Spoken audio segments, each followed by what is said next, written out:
Imagine waking up every day and believing it is the very first moment of your life. Imagine a world that lasts no longer than a single breath. This isn't a movie plot.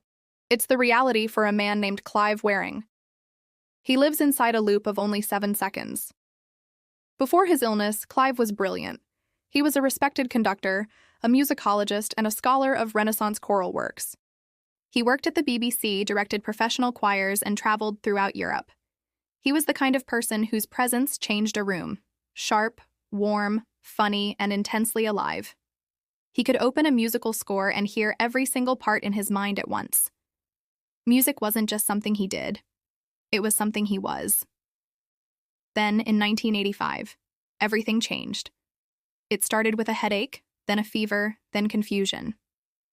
A common virus, herpes simplex, had done something terribly uncommon.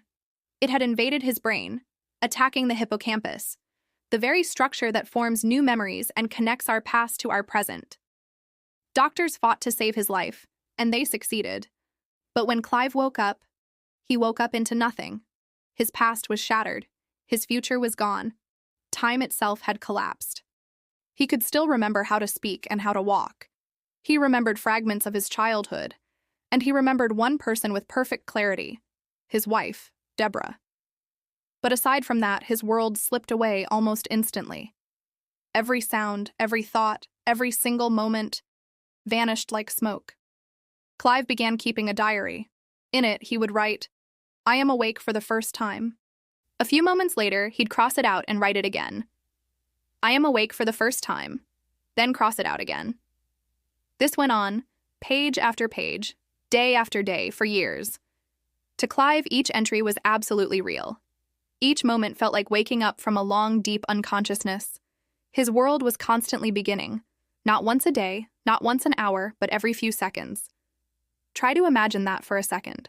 Opening your eyes and truly believing that you have just regained consciousness, living inside that sensation forever. There is no yesterday, no last night, no memory of the conversation you had just 5 minutes ago. There is only the perpetual shock of now, again and again and again. This is Clive's life.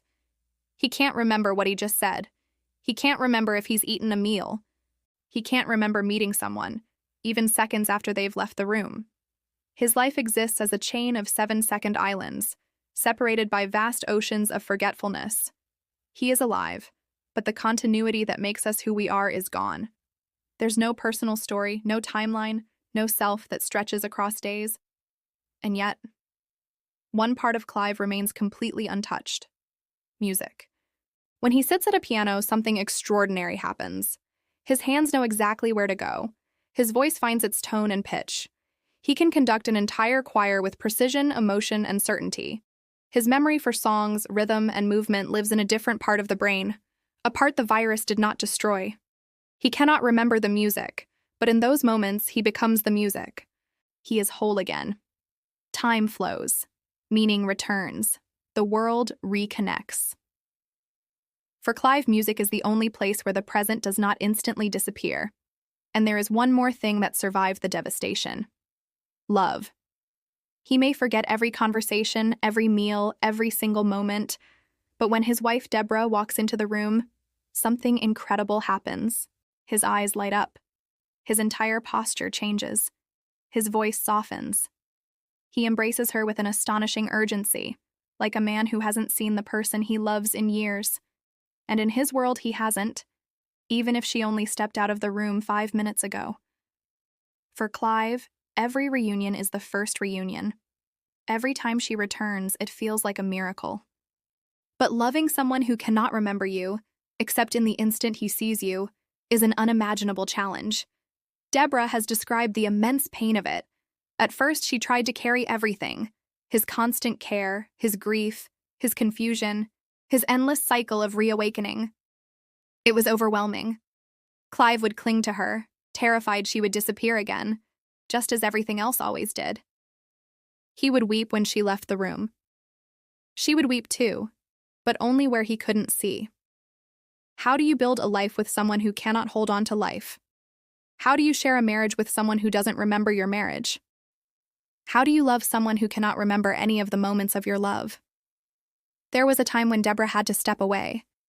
Not because her love had faded, but because a love carried entirely alone can become too heavy to hold. She moved to America for a while, trying to find where her own life could continue.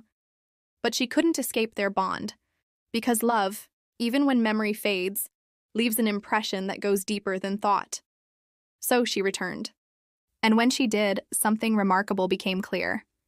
Even in his fractured 7-second world, Clive always knew her, not as a memory, not as a part of a timeline, not as a collection of shared moments, but as a feeling, a recognition without a history, a love not stored in the mind but deep in the soul. When she came back to him, he told her, "I am aware of you. I have always been aware of you."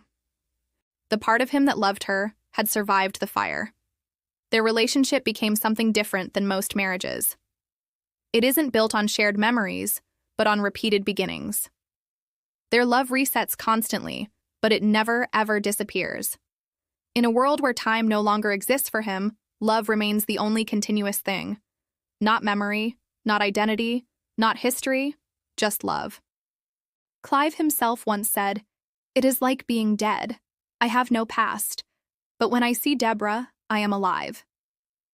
His life is a profound reminder that while memory may shape our identity, it is emotion that shapes our humanity. Even without our memories, we can still love. We can still feel. We can still connect. We can still create beauty. Clive Wearing lives entirely in the present moment, but in that present, there is music. And there is love. And that means there is meaning. 7 seconds at a time. Thank you for watching. If this story moved you, please consider liking this video and subscribing for more stories that explore the depths of the human experience.